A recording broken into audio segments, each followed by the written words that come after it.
Hello everyone, this is Sunaina Setia from learning life spiritually. चलिए आज फिर कुछ नया सीखते हैं, क्योंकि जब सीखेंगे हम तभी तो निखरेंगे हम। वैसे तो समस्याएं जब भी आती हैं हमें ज़िंदगी में बहुत कुछ नया सिखा कर जाती हैं, परंतु कई बार समस्या होती नहीं है, परंतु हम उसके समाधान में ही इतना समय व्यतीत कर देते हैं कि बाद में हम पछताने के अलावा कुछ नहीं करते। ऐसी ही एक बहुत ही प्रेरणादायक कहानी मैं आपके साथ शेयर करने लगी हूँ, जिससे हम इस टॉपिक को बहुत अच्छे से समझ पाएंगे।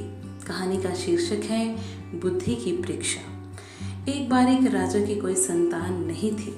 उम्र ढलती जा रही थी। बहुत प्रयास किए, कई हकीमों वैद्यों को दिखाया, परंतु नतीजा सिफर रहा। राजा को चिंता सताने लगी कि मेरे बाद राजपाट कौन संभालेगा। राजा को उपाय सोचा।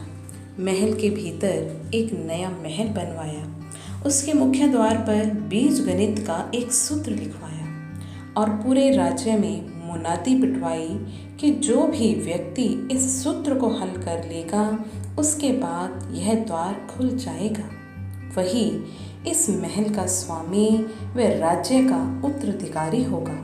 अब पूरे राज्य के बड़े बड़े गणितज्ञ व विद्वान पहुंचने लगे, पर कोई भी उस सूत्र को हल नहीं कर सका।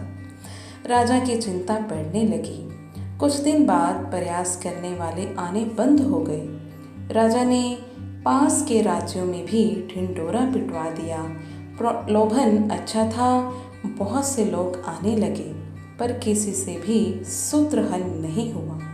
धीरे धीरे लोग आने कम हो गए। एक दिन केवल 2 ही लोग पहुंचे, जिनमें से एक गणितज्ञ थे और एक साधारण युवक।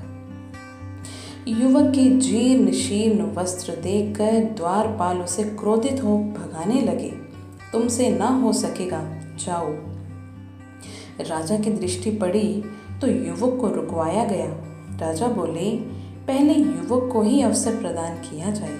युवक ने कहा, पहले विद्वान व्यक्ति को ही अवसर दें। यदि इनसे ना हो सका तब प्रयास करूँगा। राजा बोले, ठीक है, आप आसन ग्रहण करें। वह गणितज्ञ शाम ढलने तक प्रयास करता रहा, परंतु कुछ ना हुआ। अब युवक को बुलाया गया। युवक ने जाकर द्वार पर हाथ लगाकर धक्का दिया। द्वार खुल गया। महल करतल ध्वनि से गूंज उठा। राजा ने पूछा, आप कैसे कर पाए? युवक ने कहा, जब विद्वान व्यक्ति पूरे दिन जूझ रहे थे तब मुझे लगा कि यह भी हो सकता है कि ये कोई बीजगणित सूत्र ना ही हो एवं द्वार पर बुद्धि परखने के लिए ही लिखा गया हो। जीवन में कई बार हम सभी किसी समस्या से जूझते रहते हैं, जबकि वो कोई समस्या होती। तो देखा दोस्तों, जब समस्या ही नहीं थी तो समाधान कैसे मिलता? तो शायद हम भी कई बार जीवन में ऐसे ही अटक जाते हैं, कोई ऐसी समस्याओं में जो समस्या होती भी नहीं है। बस उसके समाधान को सोचते सोचते अपने दिमाग में व्यर्थ की चिंता को जन्म देते हैं। अगर हम इस कहानी से कुछ सीख पाएं और अपने जीवन में इसको अप्लाई कर पाएं, तभी शायद हमारे सीखने का असली मतलब बनता है। तो सीखते रहिए, मिलते रहिए in learning life spiritually. Thank you so much.